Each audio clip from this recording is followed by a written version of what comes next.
طب ليه يا لقا بتنادينا لما الفراق مكتوب علينا؟ طب ليه تزيد الود بينا والحنين ترميها علينا؟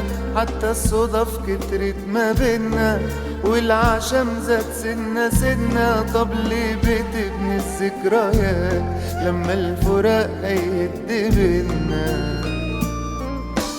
ليه خلتنا نحلم والأمل لمع عيوننا؟ ليه خلتنا نعشق بعدها تتعب قلوبنا؟ يعني هو الحب عيبنا؟ أيوة شكل الحب عيبنا. كفاية تلعب بالمشاعر، كفاية كدب خلاص تعبنا. ليه خلتنا